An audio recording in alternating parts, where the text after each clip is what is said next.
Hello दोस्तों, आप सभी का स्वागत है स्टडी पॉइंट चैनल पे। आज अपन नया टॉपिक देखेंगे, परसेंटेज। ओके, तो एक बहुत ही इम्पोर्टेंट टॉपिक है। एक्चुअली क्वांट का सबसे ज़्यादा इम्पोर्टेंट टॉपिक यही है। ये आपको SSC, banking and various government examination में जो भी क्वेश्चन आपको इम्पोर्टेंट क्वेश्चन आपको देखने को मिलेगा वो परसेंटेज से देखने को मिलेगा। इसमें आपको डिस्काउंट, प्रॉफिट एंड लॉस,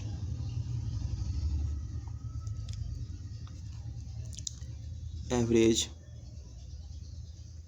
मतलब जितने भी इम्पोर्टेंट टॉपिक्स होते हैं क्वांट के, उस सब में आपको परसेंटेज कहीं ना कहीं किसी न किसी रूप में देखने को मिल ही जाएगा। और ये सबसे इम्पोर्टेंट टॉपिक है। तो आज अपन इसको बेसिक से शुरुआत करते हैं और एकदम कठिन तक जाएंगे और देखेंगे कैसे क्वेश्चन सॉल्व करते हैं और ट्रिक्स भी देखेंगे। तो एक्चुअली परसेंटेज होती क्या है? तो परसेंटेज के नाम में ही उसका डिफिनीशन छुपा हुआ है। परसेंटेज पर मतलब पार्ट, सेंटेज में मतलब 100, मतलब कोई भी चीज़ 100 का कितना पार्ट है। मान लीजिए मेरे पास 100 रुपये है, मैंने आपको 20 रुपया दे दिया, तो ये पूछा जाएगा कि आपके पास मेरे से कितना पार्ट दिया गया, मतलब 100 का कितना पार्ट आपको दिया गया है। और परसेंटेज का यूज क्यों किया, मतलब परसेंटेज इस्तेमाल में क्यों आई। परसेंटेज एक्चुअली क्या दिखाता है, चेंज को दिखाता है। मान लीजिए एग्जामिनेशन फिनिश हुई, रिजल्ट आया और मैं आके घर पे अपने पापा को बोल रहा हूँ, पापा मेरे को 200 मार्क्स आए हैं। कितना? 200 मार्क्स आए हैं। तो इस जवाब को जानने के लिए पिताश्री ये कैसे समझेंगे कि ये 200 जो मार्क्स है वो अच्छा है या मीडियम या फिर बहुत बेकार है। तो ये जानने के लिए वो आपसे पूछेंगे, बेटा कितने मार्क्स में से तुमको 200 मार्क्स मिले हैं? तो आप बोलोगे 500 मार्क्स में हमें 200 मिला है। तो वो और तब उन्हें पता चलेगा कि ये कैसा मार्क्स है, अच्छा है, बुरा है या फिर मीडियम है। लेकिन परसेंटेज के केस में ऐसा नहीं होता। परसेंटेज केस में आप जाओगे घर और डायरेक्ट बोल दोगे, पिताश्री मेरे को 40% मार्क्स आए हैं। वो खुद अंदाज़ा लगा दे, ओ 100 में से 40 नंबर इससे आया होगा। तो ये है परसेंटेज का खेल। परसेंटेज को जानने के लिए जिस तरह से मान लीजिए अपने देश का जीडीपी है, वो मान लीजिए 1000 करोड़ है। एक एग्जाम्पल लेके चलते हैं, 1000 करोड़ अपने देश का जीडीपी है। ये था 2019 में।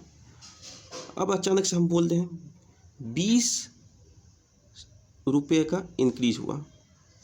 हम अचानक से अपने देश की जनता को बोलते हैं, माइक पर आके फाइनेंस मिनिस्ट्री अनाउंस करती है कि अपने जीडीपी का 20 रुपये इंक्रीज हुआ। तो जनता को कैसे पता चले कि 20 रुपये जो अपने जीडीपी में इंक्रीज हुआ है वो बहुत ही अच्छा है या बुरा है या फिर काम चला हुआ है। इसको तो अपन क्या करेंगे, तो उसके लिए अपने को बेस वैल्यू पता होना जरूरी है। बेस वैल्यू कितना? 1000 करोड़, उसमें से 20 रुपये चल, अरे यार कितना कम इंक्रीज हुआ है। अगर यहीं पर बोल दें 500 करोड़ का इंक्रीज हुआ है, 500 करोड़ रुपये की इंक्रीज हुई है, तो अरे यार बहुत अच्छा है। इसके लिए अपन क्या 500 करोड़ का पता। लेकिन अगर परसेंटेज केस में अपन देखें 9% की जीडीपी ग्रोथ हुई है, तो इससे अपन डायरेक्ट पता चला ओ 100 रुपये का था तो 9 रुपये का अपने को इंक्रीज देखने को मिला है। तो ये परसेंटेज का एक मतलब परसेंटेज क्यों निकालते हैं उसका मेन रीज़न ये था। अब एक्चुअली अपन देखते हैं परसेंटेज एक्चुअली क्या है। एक रिलेटिव कॉन्सेप्ट है।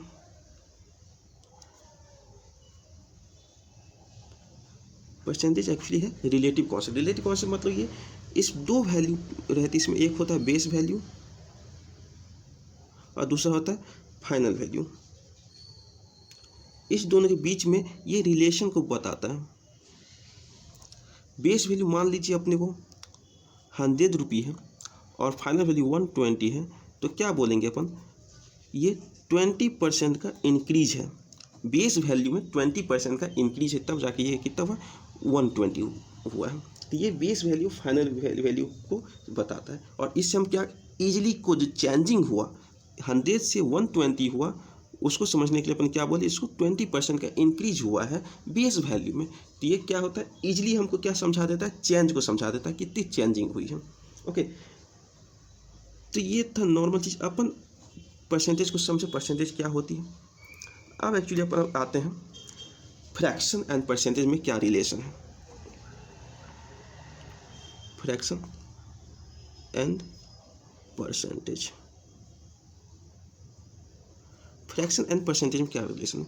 मान लेते हैं 100%, 100% मतलब क्या, 1, 50% मतलब क्या, 1/2। अगर 50% मतलब क्या होता है, देखिए यहाँ पे 1/2 कैसे, 50 अगर परसेंट में लिखा है तो इससे हम लिखेंगे 50/100 मतलब 1/2। इसका ये अपन परसेंटेज में है और इस टाइप अपना फ्रैक्शन है। तो कुछ फ्रैक्शन 1/16 तक आप याद कर लो। ऐसे उसी तरह 25% मीन्स 1/4।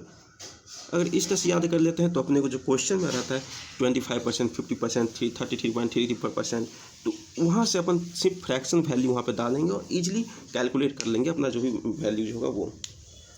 तो इस तरह से अपन अब मान फ्रैक्शन एक तरफ अपन ले लेते हैं परसेंटेज। ओके, तो फ्रैक्शन एंड परसेंटेज का जो रिलेशन है वो देख लेते हैं कुछ। 1/2 मतलब अपना आ गया 50%।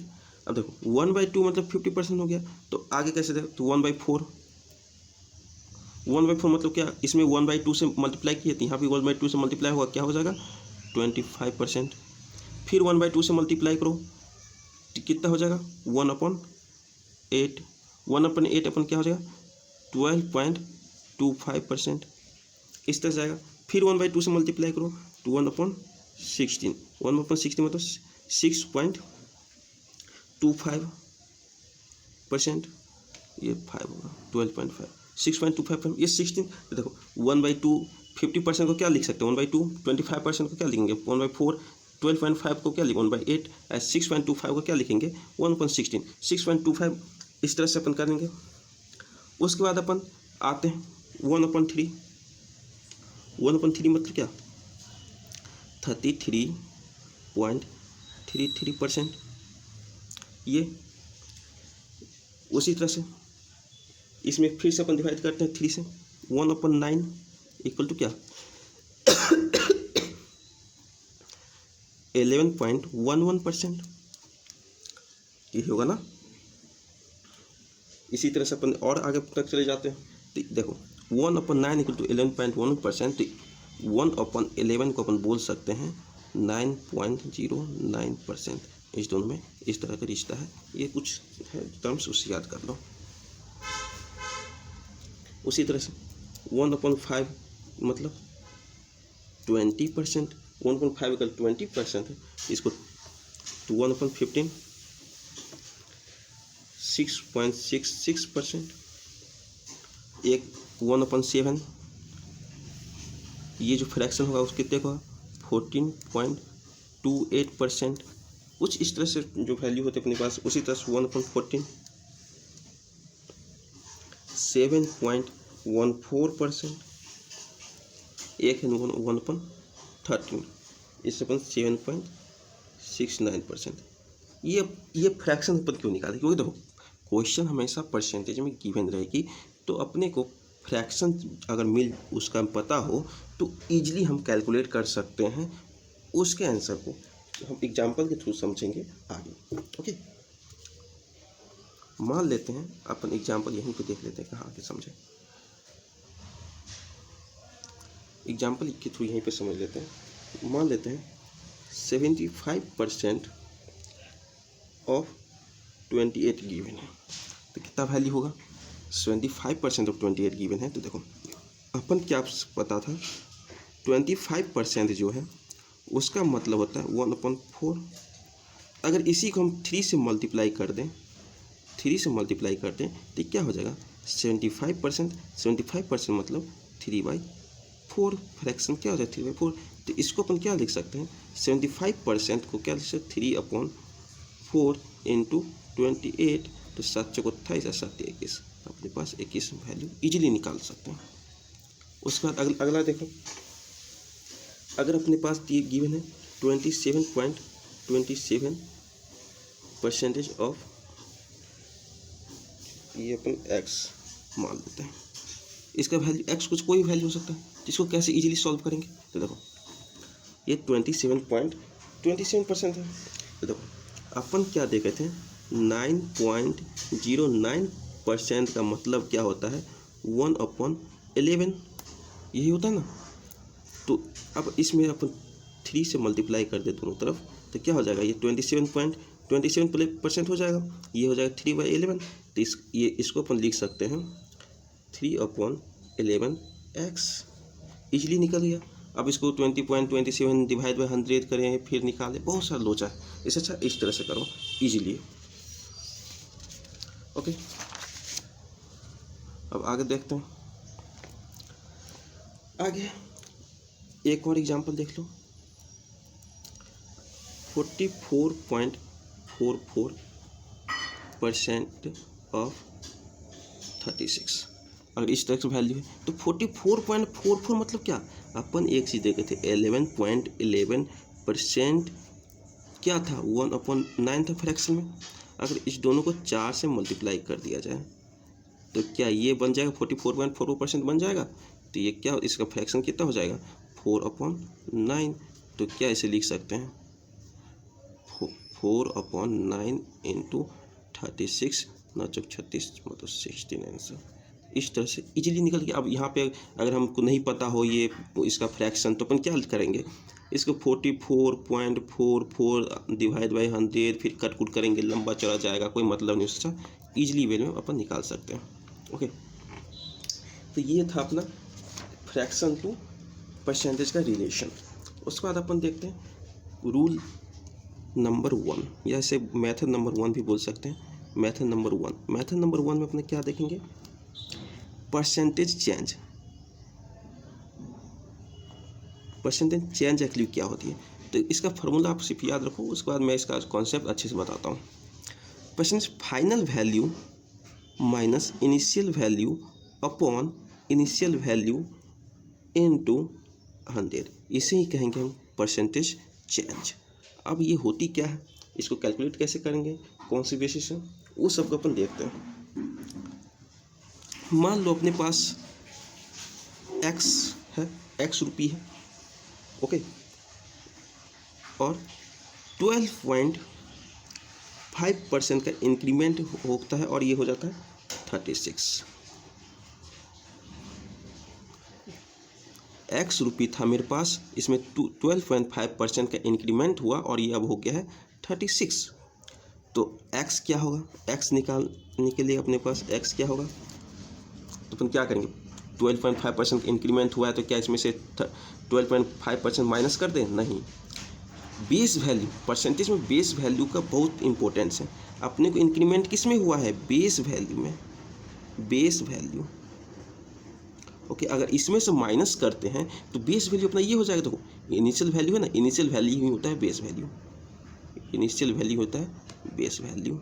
ओके, अगर हम परसेंटेज निकाल रहे हैं तो इनिशियल वैल्यू जो चेंज में क्या है, अपॉन में इनिशियल वैल्यू है। अगर हम इसमें से माइनस करें 12.5% तो ये कभी नहीं आएगा, क्योंकि हम इनिशियल वैल्यू क्या डालेंगे वहाँ पे 36 डालेंगे, लेकिन हमको इनिशियल वैल्यू क्या चाहिए, x चाहिए। तो उसके लिए क्या करेंगे अपन, x में कितना 12.5% ऑफ x को ऐड करेंगे तो अपने को क्या हो जाएगा, तब जाके 36 होगी। इस तरह से अपन निकालेंगे, लेकिन इतना अपने को नहीं करना, और तरीका देखते हैं। हाँ, रेशियो मेथड, इसको निकालने के लिए अपन सीखते हैं रेशियो मेथड। एक्चुअली अब रेशियो मेथड क्या होती है, एक से रुकिए पेज लेने दो हमको।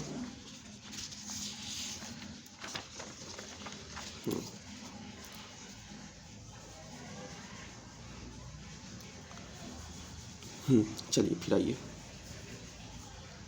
रेशियो मेथड अपन क्या सीखने वाले थे, रेशियो मेथड क्या होती है। चलो रेशियो मेथड जानने के लिए मान लो 50% अपने पास 100 रुपया था और 50% का इंक्रीमेंट होगा, तो इंक्रीमेंट 50% होने के बाद अब कितना हो जाएगा 150। मैं इसको कांस्टेंट रखता हूँ, मैं हर बार 50% का इंक्रीमेंट करूँगा। तो अब अपना मान लेते हैं इनिशियल वैल्यू 200 था, 50% इंक्रीज करने के बाद कितना हो जाएगा 300।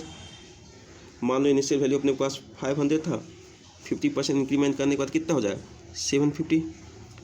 अब देखो ऐसे करते जाओ।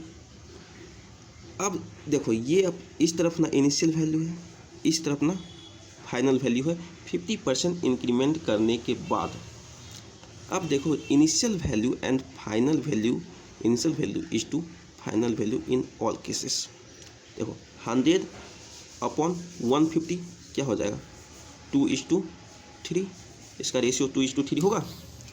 200 300 इसका भी रेशियो क्या 2:3 होगा।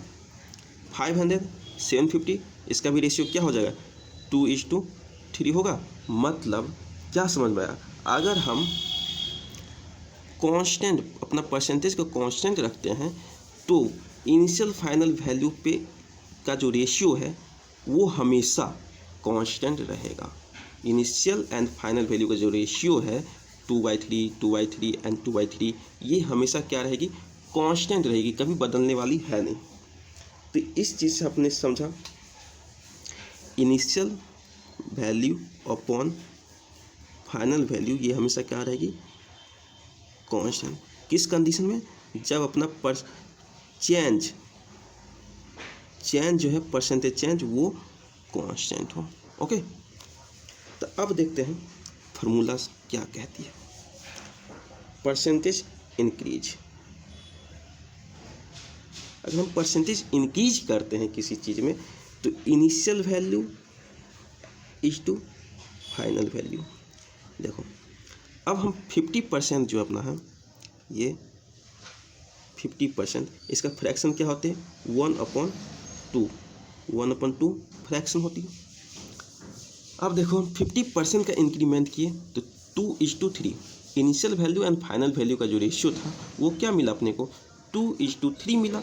2:3 देखो इसमें देखो ऊपर वाला को हम क्या बोलते हैं अंश और नीचे हर होता है ना, तो इसको नोमिनेटर एंड डिनोमिनेटर बोलते हैं। तो n/d इसको देखो n/d, d अपना इनिशियल वैल्यू और फाइनल वैल्यू के लिए क्या गया d प्लस n। मतलब अगर 50% का हम इंक्रीज किए हैं तो क्या हो जाएगा 2:3 वही। तो ये याद रखना, ये था परसेंटेज इंक्रीज करने के केस में। अब परसेंटेज डिक्रीज करने के केस में क्या होगा, परसेंटेज डिक्रीज करने के केस में क्या होगा initial value and final value का ratio, initial value and final value का रेशियो देखो इनिशियल वैल्यू तो वही है is two d minus n, denominator and numerator इस दोनों में ये रहेगा। तो अगर मान लेते हैं 50% का डिक्रीज करते हैं, किसी 50% का डिक्रीज करें किसी वैल्यू में तो क्या हो जाएगा ये 2 माइनस 1 इक्वल टू 1, तो इसका रेशियो क्या हो जाएगा 2:1। ओके, अब अपन आते हैं पुराने क्वेश्चन में जहाँ क्या लिखा था मैंने, मान लो मेरे पास x रुपीज़ थी, उसमें 12.5% का इंक्रीज हुआ और अपना जो रुपया हो गया वो 36 हो गया। ये अपन आ जाते हैं पुराने क्वेश्चन में। तो अब हमने जान लिया ये इनिशियल वैल्यू है, ये फाइनल वैल्यू है। तो 12.5% को अगर फ्रैक्शन में लिखना हो तो क्या लिख सकते हैं 12.5 को अगर फ्रैक्शन में लिखेंगे तो अपन तो 1/8 अपन देखे थे पहले, तो 1/8 तो ये क्या हो जाएगा n/d n equal to 1 d equal to 8।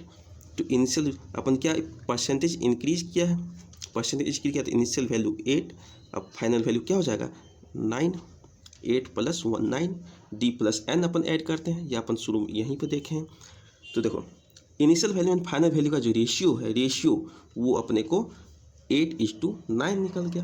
तो देखो अब फाइनल वैल्यू को अपने को कितना 36 दिया है, मतलब 9 को कितने से मल्टीप्लाई करेंगे तो 36 4 टाइम्स, तो अपने को इनिशियल वैल्यू क्या आ गया 4 टाइम्स इसे मल्टीप्लाई करेंगे तो 32, मतलब 32 रुपया मेरा इनिशियल था जिसमें 12.5 का इंक्रीमेंट हुआ है।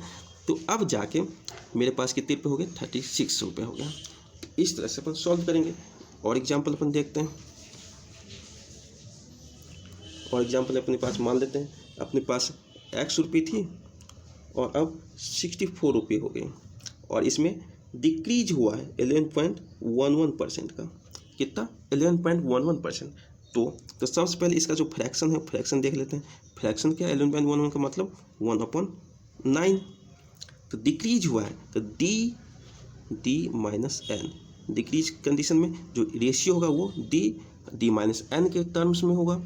तो अपने पास डी कितना 9 और ये डी माइनस 1 इक्वल टू 8। तो अब कितना हो गया, इसका ratio final initial value is to final value का जो रेशियो है वो 9:8 है। तो 8 को 64 पाने के लिए कितना करेगा, 8 से मल्टीप्लाई, तो इसका इनिशियल वैल्यू कितना 9 थे 72, मतलब अपने पास आंसर कितना हो जाए 72। ओके, फिर एग्जाम्पल अगला देख लेते हैं, परसेंटेज चेंज का एग्जाम्पल है। अपन एक्स में कितना 44.44% का इंक्रीज करते हैं तो अपने को वैल्यू आ जाता है 39। अब देखो 44.44% अपन कहीं देखा नहीं अपन ने, लेकिन 11.11% तो देखा है। तो इसका जो फ्रैक्शन था कितना था, 1/9 था। इसी को अगर हम 4 से मल्टीप्लाई कर दें तो क्या 44.44 हो जाएगा। तो इस दोनों तरफ 4 से 4/9, मतलब इसका जो फ्रैक्शन हो क्या हो जाएगा 4/9। 4/9 जिसका फ्रैक्शन आ गई है।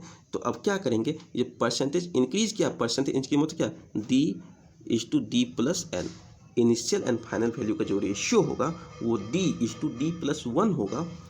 तो अपन क्या करते हैं, D 9 है, 9 + 4 13, मतलब इनिशियल फाइनल वैल्यू का जो रेशियो होगा वो 9:13 होगा। 9:13 मतलब कितने टाइम्स, 3 टाइम। तो अपने इनिशियल वैल्यू क्या हो जाएगा 27, ये अपना आंसर, ये भी 3 से मल्टीप्लाई होगा। समझ में आ गया। तो और एग्जाम्पल अपन और देखते हैं।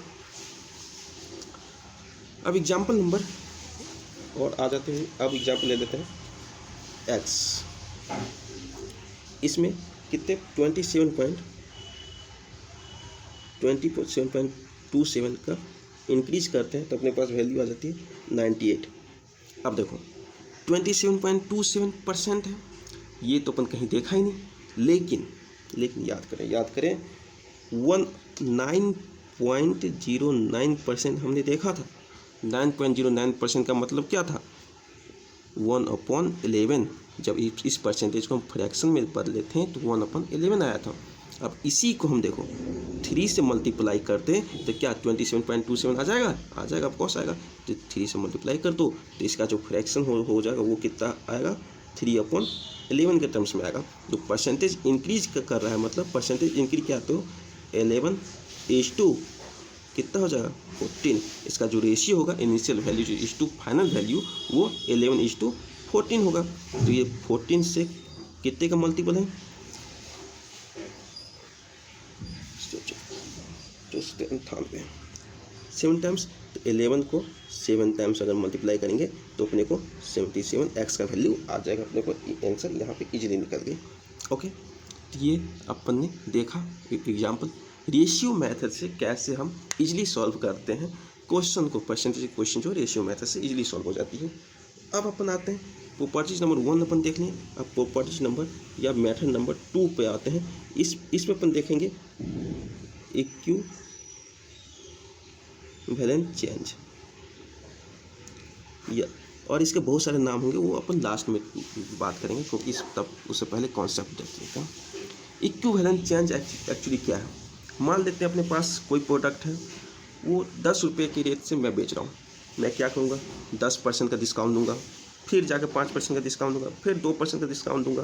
मतलब एक ही प्रोडक्ट पे डिफरेंट टाइप्स के अपन डिस्काउंट दे रहे हैं। तो इसे ही कहेंगे इक्विवेलेंट चेंज। तब सिंपली आते हैं यहाँ पर देखते हैं, मेरे पास x था जिसमें मैंने क्या किया, प्लस 11.11% का डिस्काउंट दिया, जो भी इंक्रीमेंट किया, तो ये हो गया वाई। फिर इस प्रोडक्ट पे हमने क्या किया, माइनस 14.28% का डिस्काउंट दे दिया, तो ये हो गया जेड। फिर अपने इसी प्रोडक्ट पे क्या किया, प्लस 16.66% इंक्रीज कर दिया रेट को, तो अपने पास जो होगा प्रोडक्ट होगा का जो रेट हो गया डब्लू। पहले इतने परसेंट का इंक्रीज किए, फिर उसी में 14.28% का डिक्रीज कर दिए, फिर उसी में 16.66% का इंक्रीज कर दिए, तो अपने पास जो फाइनल प्राइस आ गया वो डब्लू आ गया, व्हाटएवर। ओके, तो अपन बोलते हैं इतना सारा परसेंटेज चेंज करने की क्या ज़रूरत है, एक ही बार कर दो और डब्लू ले आओ, एक्स से डब्लू एक कोई ऐसा परसेंटेज चुनो जिससे डायरेक्ट एक्स से डब्लू चले जाए। इतने सारे परसेंटेज इंक्रीज डिक्रीज करने की ज़रूरत नहीं है। तो उसके लिए क्या करेंगे अपन देख लेते हैं। पहले अपन कुछ नहीं करेंगे, सिंपल एक्स से वाई गए तो इसका ratio X is to Y का जो रेशियो है वो क्या होगा, वो जाने के लिए अपन 11.11 का फ्रैक्शन क्या होती है, ये होती है 1/9। 1/9 मतलब 9:10, ये जाएगा एक्स वाई का रेशियो। फिर अपन वाई से जेड गए थे तो वाई इज टू जेड, इसका जो रेशियो क्या निकालेंगे, इसको देखो डिक्रीज किए हैं 14.28, तो 14.28 मतलब क्या 1/7, 1/7 फ्रैक्शन में, तो इसका जो रेशियो होगा वो रेशियो क्या हो जाएगा 7:6, क्योंकि डिक्रीज किए हैं तो 7 में इस 1 कम करेंगे। अब अपन जाते हैं Z is to W, Z से डब्लू गए तो उसमें अपन इंक्रीज किए, इनकी परसेंटेज इंक्रीज हुआ है, तो क्या 16.66 का मतलब क्या होता है 1/6 मीन्स अपन क्या इंक्रीज किए तो 6:7। ओके, 6:7। अब अपन ये रेशियो है, ये है, ये है, 3 है, अपने को एक्स से डब्लू जाना है, कैसे जाएंगे, सिंपल बताते हैं हम तरीका कैसे जाना है। आते हैं अपन पिछले पेज पे। ओके, रुको थोड़ा,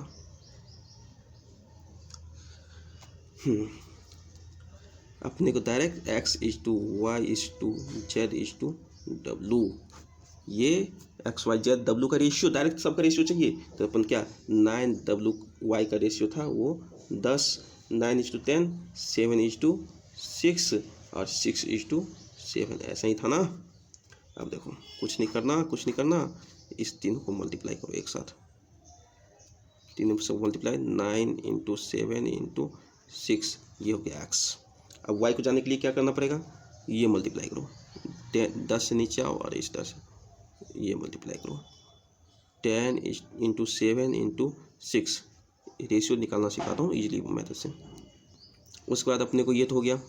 अब जेड को क्या करने के लिए, जेड को करने के लिए अपने को ये 10 से ही आओ, ऐसे जाओ और ये 7 को छोड़ दो, इस तरह से मल्टीप्लाई करो, 10 × 6 × 6:2। अब डब्लू को लाने के लिए क्या करेंगे, अब इस 6 को छोड़ दो, अब सीधे लास्ट वाले इस तीनों को मल्टीप्लाई कर दो, 10 × 6 × 7। ओके, इससे भी सिंपल तरीका बताएंगे अपन। तो देखो ये हो गया एक्स, ये हो गया डब्लू, एक्स डब्लू का रेशियो के निकलने के लिए क्या करेंगे, एक्स इज टू डब्लू 9:10। अरे वाह, अपने को एक्स वाई का एक्स डब्लू का रेशियो आ गया, एक्स डब्लू का जो रेशियो आ गया, तब क्या परसेंटेज चेंज एक्स और डब्लू में निकाल लेंगे, डायरेक्ट एक्स टू डब्लू में परसेंटेज चेंज क्या हुआ, तो क्या करेंगे परसेंटेज चेंज, या इसे बोल देंगे इक्विवेलेंट परसेंटेज चेंज।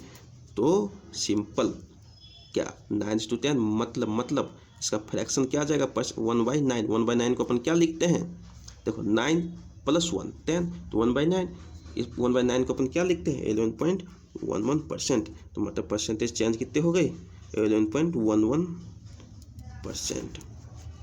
ओके, या फिर क्या कर दो W - x/x कर लो, ये W कितना है 10 - x क्या 9, 1/9, सिंपल वही हो आएगा।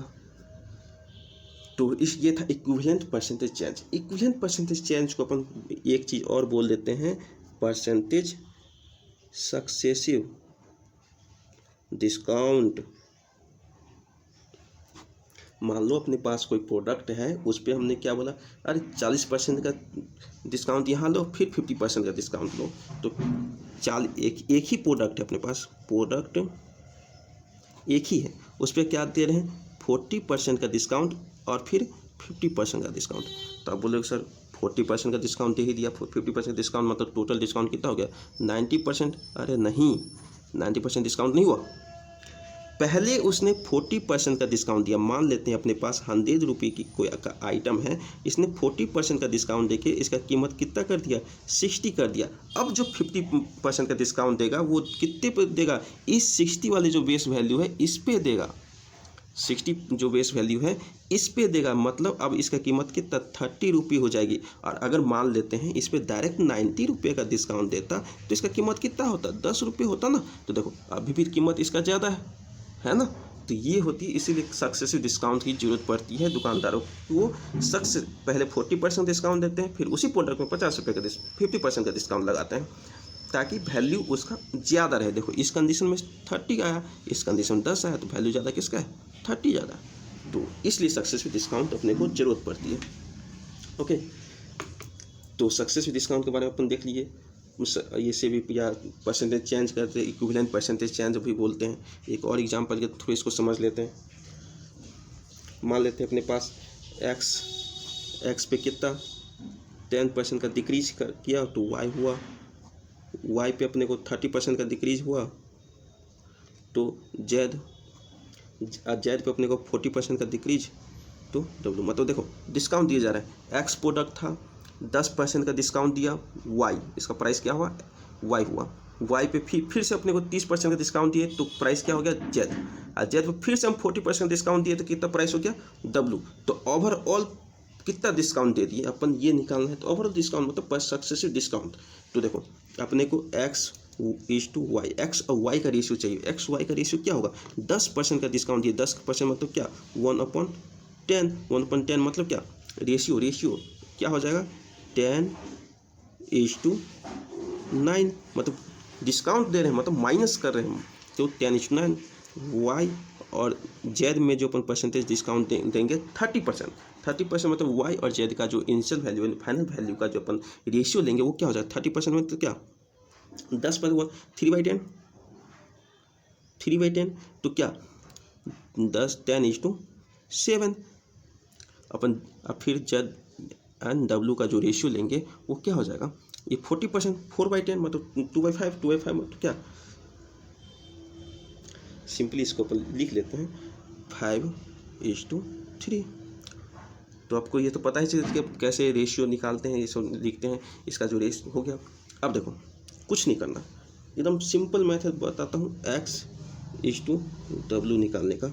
अपने को उतना लंबा चलन जाना, x/w निकालने के लिए क्या करेंगे अपन, x में ये जितने भी शुरू वाला जो है, ये शुरू वाला है तीनों रेशियो का, उसको लिख दो 10 × 10 × 5:w में क्या करो, लास्ट वाला तीनों को लिख दो, लास्ट वाला कितना 9 × 7 × 3। ये हो गया x/w का रेशियो हो गया।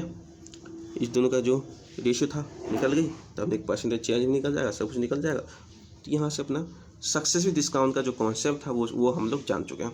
सक्सेसिव डिस्काउंट के कॉन्सेप्ट के जानने के बाद हम आते हैं third number concept number third, मतलब या इसे बोल देते हैं प्रॉपर्टीज नंबर 3 या मेथड नंबर 3।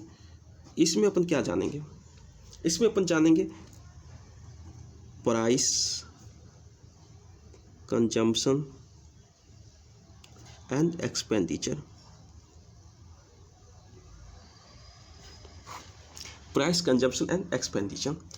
प्राइस किसी वस्तु का जो कीमत है वो, कंजम्पशन हमने कितना वस्तु खरीदा, एक्सपेंडिचर प्राइस और कंजम्पशन इक्वल टू एक्सपेंडिचर। मान लेते हैं मैं आलू खरीद रहा हूँ, ओके, आलू खरीद रहा हूँ, इसका जो रेट है 10 रुपये पर केजी है, 10 रुपये पर केजी। देख लीजिए इसका यूनिट भी, प्राइस जो होगा उसका यूनिट क्या है, रुपये पर केजी। 1 केजी का 10 रुपया। अब मैं 10 केजी टोटल 10 kg कंजम्पशन करना मतलब 10 kg खरीदता हूँ, तो इसका यूनिट kg। तो टोटल एक्सपेंडिचर मतलब मैंने 10 kg आलू पे 10 रुपये के रेट से टोटल कितने रुपये एक्सपेंड किए? 100 रुपये एक्सपेंड किए, 100 रुपये। तो क्या होगा, प्राइस को अगर हम पी लिखते हैं, कंजम्पशन को अगर सी लिखते हैं, एक्सपेंडिचर को अगर ई लिखते हैं, तो P into C equal to क्या हो जाएगा? ई होगा कि नहीं होगा? ओके, तो पी का अपन देखें, इसका जो यूनिट था क्या था? रुपी पर केजी था। सी का केजी, तो इसका क्या? ओनली रुपी। ये यूनिट होगा कि नहीं होगा? तो यही चीज़ है अपने को। इस सब के बारे में और अच्छी तरह से समझेंगे नेक्स्ट क्लास में। तत्काल अपन यहीं पे कंप्लीट करते हैं, क्योंकि वीडियो बड़ी लंबा बन चुका है।